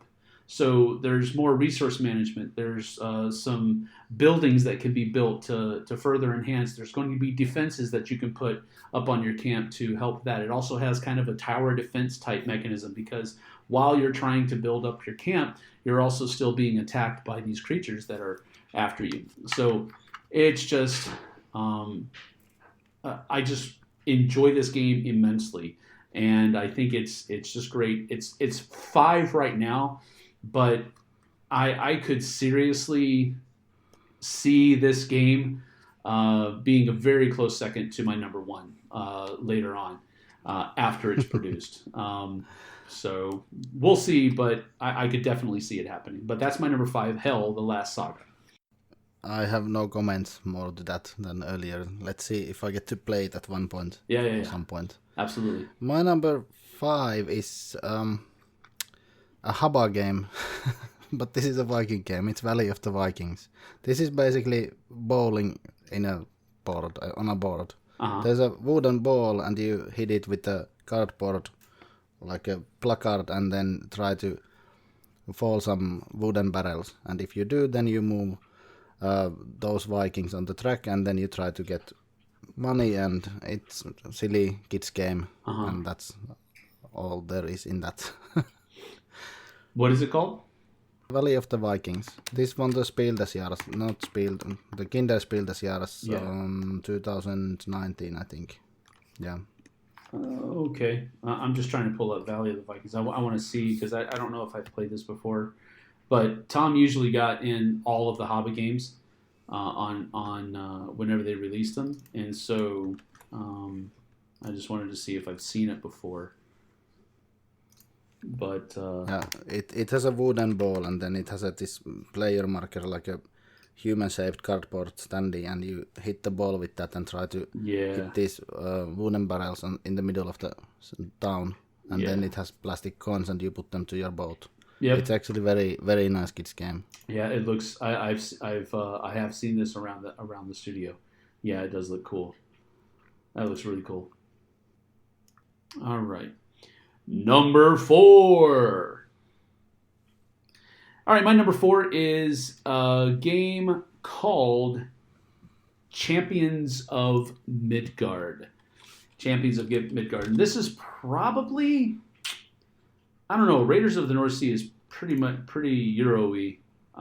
So is Raids and Valhalla. But for me, this is probably the heaviest Euro-style game that I have for my Viking games. But it is really fun. I don't know what it is, but and you have to play it with the 2 expansions, with the Valhalla expansion and with the Mountains expansion. I can't remember what they called that one, but the Darkest Mountains or something like that. I can't remember. But you have to play it, in my opinion, with those 2 expansions. Play it a couple times with just the core box first, so you kind of get the idea of how the game plays. But afterwards, you've got to add the 2 expansions in there, and you'll never go back. That's how good the 2 expansions are with it.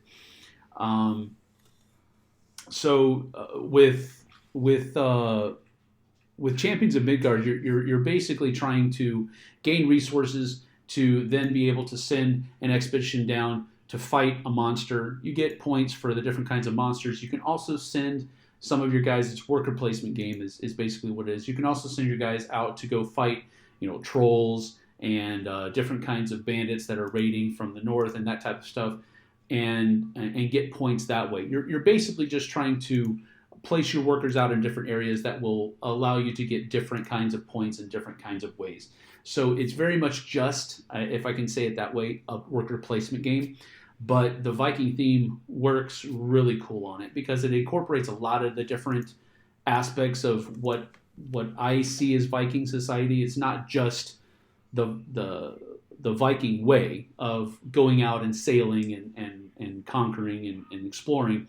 There's also that aspect of you have to do things back home in your village. You have to keep the resources being built up and that type of thing, so that you can go out on those expeditions. And I just thought it was a little bit more kind of all-encompassing way of looking at Vikings as we see them. So I just really enjoyed it a lot, and it's one of those games that I don't think I'll ever get rid of it. I like it that much, but that's my number 4, Champions of Midgard. I really need to get this one played also. I was supposed to, but I couldn't at that moment. This is like Lords of Waterdeep, right? Yeah, it's similar. It's similar, yeah. Yeah. Okay. My number 4 is one of the first games by Scott Caputo, I think. He's the master of tile laying, and it's one of the favorite games from the Rouses from Blueback Pinkback, and this is Veluspa.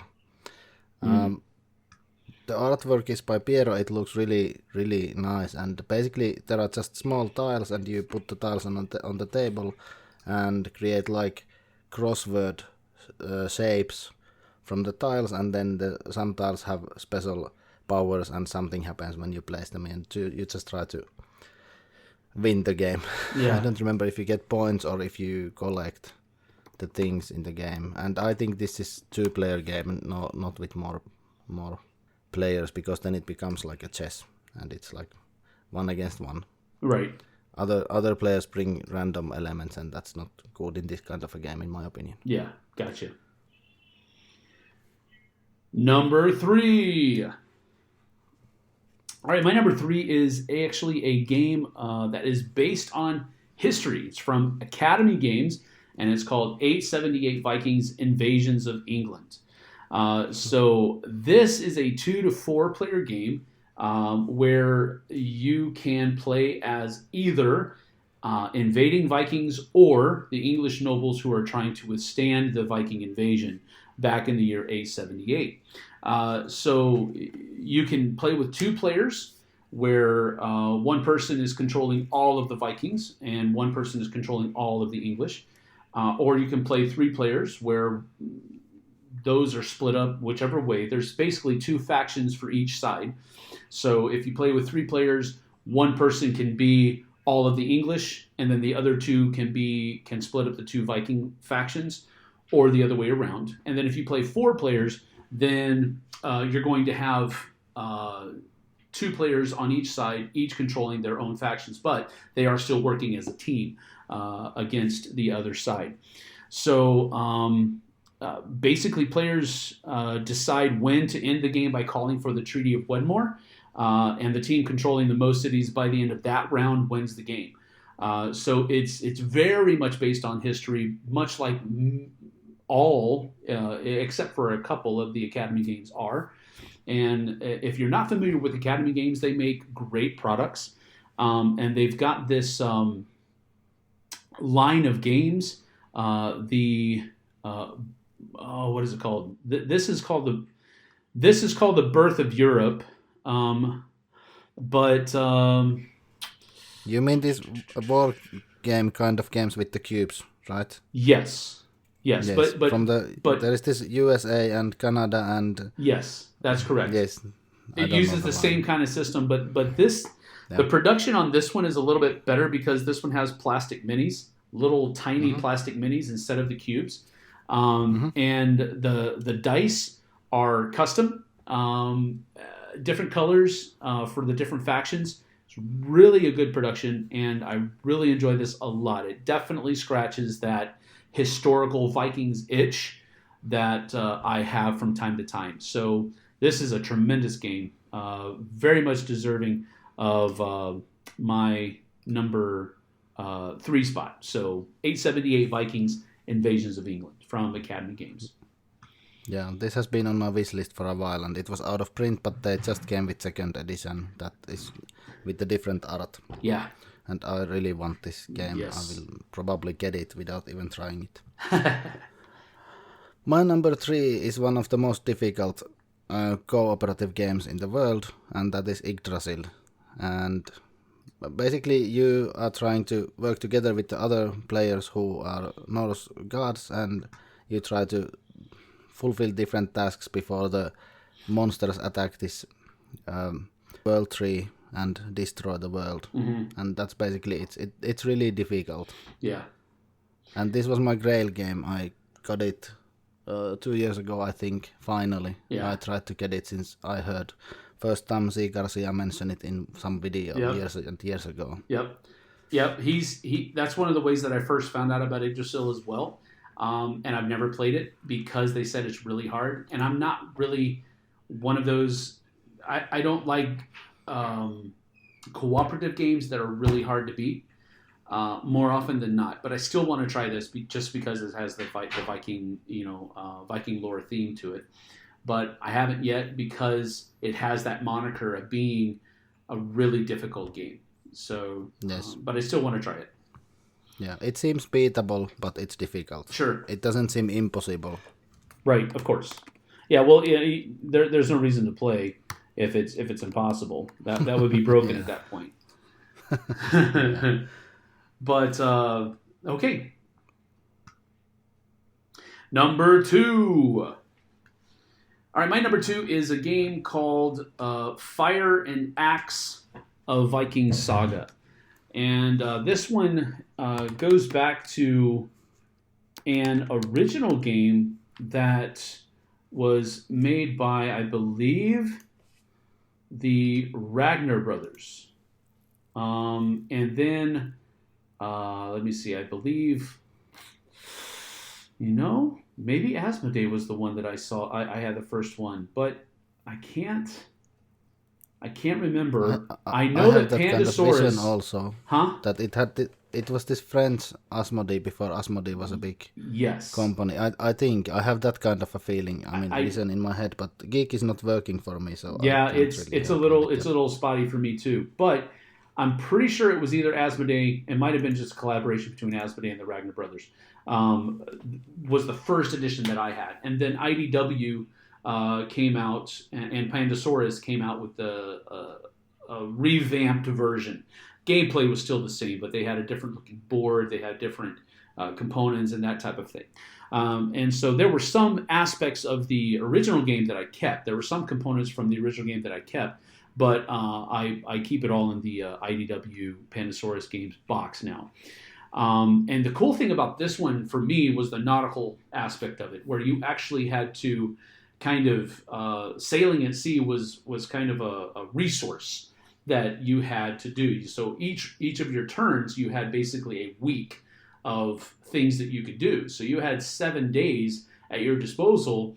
So you could spend a couple of days packing, loading your ship, or and then spend a couple of days sailing and so forth and so on. But once you reached a certain number of days sailed, you were done for your turn. You couldn't do anything else. Another thing that I liked about the game is that it incorporated more than just plundering and pillaging. You could also go out and trade with the different cities and the different ports that were there that a lot of people they don't think about. When you think about Vikings, you think about the raiding and the pillaging and the murdering and all of that kind of stuff. And that's there. We're not glossing over that. But there was also a large group of Vikings that were basically just settlers. They went out and they traded with people, and they settled different areas of land. And I liked that Fire and Axe of Viking Saga brought that out and didn't just focus on the killing and the pillaging, but that's definitely there too in the game, because you can conquer Paris and you get a boatload of points for doing that. You can conquer all of these different things, and you do that. But I liked that the other things were there as well. It does have a little thing where you have to be careful, because somebody can swoop in and do something that you were about to do right before you do it, and that can be a little bit aggravating. But if you play your cards right, if you play the game the way it should be played, you can usually keep people from doing that. But you have to pay attention. But it's a really fun game, great components, and it's something that I don't think I'll ever not have in my collection. That's Fire and Axe of Viking Saga, my number 2. And it was Viking Fury by Ragnar Brothers. Yes. The app worked, but the website doesn't work for me. Right, yeah. Yeah, you're correct. You're correct. My number 2 is higher on Sam Healey's list. How do you know? because I know things. I played it last time 5 years ago. I want to play this very soon again. Yeah. You can go to your number 1. Oh, okay. I see. Yeah, it's higher on your I list. see what you're doing. Okay, I got you can take the time. All right. So my number. Oh, here we go. Number 1. No, wait. We got to do it correctly. And finally, number 1. There we go. Well done. All right. So number 1. Yeah. If you know me at all, you knew this was going to be my number 1. It still is. That is Blood Rage, designed by Eric Lang, put out by Command Games, and it is by far it's my favorite game of all time, not just my favorite Viking game. I just really enjoy the aspects of this game and how they come together. I love the drafting cards aspect of the game.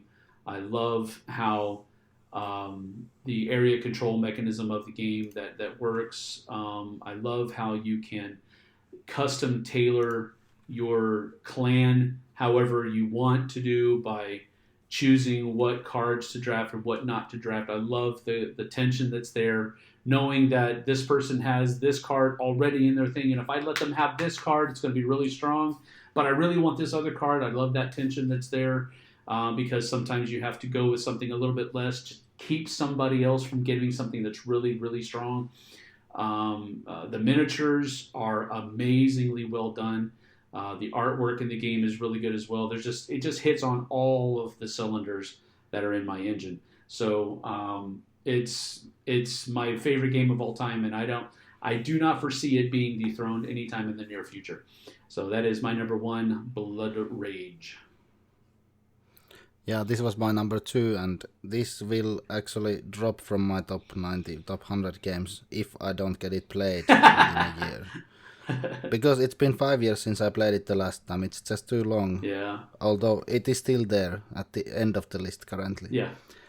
My number 1 is my number 3 game of all time, and this is Feast for Odin. Oh, okay. And this is my favorite Uwe Rosenberg, and it's my favorite Euro game also. I don't know if it will be next time I make the list, but currently it is. And I really like it because this shows the other side of the Vikings besides the battle. Yes. You have to eat and drink meat and make animals breed so you can eat them, and then you eat the food, and then you go to raids, and then you produce things, and this has so many different aspects in it. Yes. Of course, it's not very thematic, but it can be considered thematic, and especially when you add this Norwegian's expansion to this, that fixes everything that you didn't know was wrong in the base game. Yeah. Because it changes the board. It cuts the number of this action places to half almost, and it makes it much tighter, and you have less decision space that you have to spend deciding what actions to do, because there are no useless actions. Yeah. And it fixes everything with the game that there could have been wrong. That's cool. It's just perfection. And the new one is Danes, I think, that is coming, that will bring lots of cards, if I understood wrong. If I understood correctly. Yeah. I don't know when it's coming. For the longest time, I didn't play this game because it has so many options to it, and it's like option overload almost for me. But I was able to play it a couple weeks ago for the first time at a buddy of mine's house, and we just played it 2-player. He was able to walk me through it and kind of baby step me through it, and it was really a lot of fun. I enjoyed it a lot. Yeah. It's not it's a lot of fun for me for a Euro game. I'm not really a Euro gamer, although I'll play them. But yeah, this one was a lot of fun for me as far as Euro games go, and I'm looking forward to trying it out again with some of those expansions that we didn't use the first time because we were just trying to ease me into it. So, but yeah, I can definitely see, Rosenberg is one of those, talk about paragons. He's just such a great designer. I can't say that I like all of his stuff, but he's a brilliant person and he's a brilliant designer. Feast for Odin is a great game. Yeah, it's one of us, mine and the wife's favorite 2-player games. Oh, yeah. And this is especially 2-player game to me. With the Norwegian's expansion, it's like almost perfection. Yeah, that's cool. I'll have to give that a try then. Yeah, and especially 2-player. It works very well with the expansion. Okay. All right. Certainly we'll try it out then. All right. So there will be a paddle after this list. I will put this to Instagram and Twitter, and people can vote, and also to Facebook. Do you think that you will win? I don't know. I'm sure you will win. My list sucks. I don't know about that. Again, that's kind of what we were talking about earlier. I think people will enjoy your list better than mine. I think people will enjoy my list better than yours. So I think it'll be. Who knows? Let's just put it up there and see what happens. Yeah.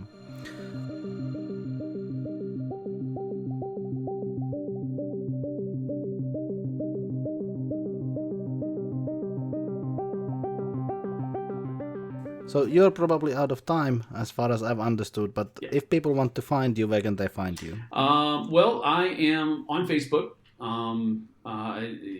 I'm on Facebook. You can find me there. I am on Twitter as well. I do some of the work I do for Mythic Games is on Twitter, so I'll be posting stuff on my personal account and on the Mythic account. I'm also on Discord. Mythic Games has a Discord server, and so I spend some time there as well. So I'm on the Geek. So any of those you can reach out. And I'll do my best to get back to you as quickly as I can. But any of those things are just fine. And Sam actually reads his Instagram messages, unlike 90% of the other content creators or former content creators. Yeah. So anyway, thank you so much for joining me, and you really have to run, I think, so we need to end. Yeah, I do. I appreciate you. I appreciate you giving me the time to come on, Yanni. I do appreciate it, and I thank you for allowing me to do that and keep up the good work. Yeah. So, but you're a Paragon, and we wanted to hear how you are doing currently. Well, we miss you so much from the top 10 videos. Well, I thank you. I certainly don't view myself that way, so I appreciate the compliment, but it's good to talk. So Yeah. I appreciate for the opportunity. Yeah, Tom actually threw a ball at you in the beginning of their newest top 10 list. Probably you didn't get to watch it yet with Sarah Shah. No, I haven't. Just watch the beginning. He throws you a ball. Okay. All right. I'll check that out Yeah. then. Anyway, thank you for joining me, and bye-bye. Bye-bye. Thanks, Yanni. Thank you for listening. You can find this podcast from SoundCloud with username Mitapelataan. You can also find the podcast from Apple Podcasts and Spotify. Should be in Amazon Podcasts also at some point, and it should be found anywhere you listen to your podcasts. You can find me from Instagram and Twitter with username Mitapelataan. There's a page in Facebook, Mitapelata, and you can just search by Mitapelataan and you should find me from many places. I have a blog, mitapelataan.wordpress.com, where you can find information about this channel and all the links to related media. You should be able to find me from YouTube as well by searching Mitapelataan. You can send me email to mitapelataan@gmail.com. There's also a guild in Boardgame Geek, number 3320. Interact in any way you can, comment anything, up to you, but interact with me please.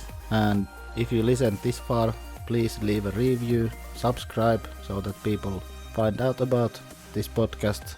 And one more time, thank you for listening, and bye bye.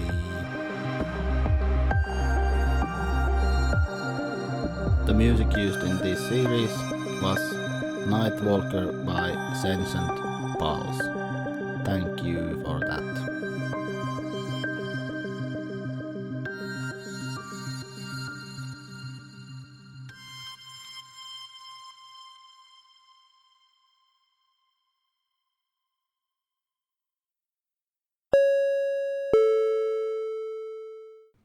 Let me go ahead and pull up the.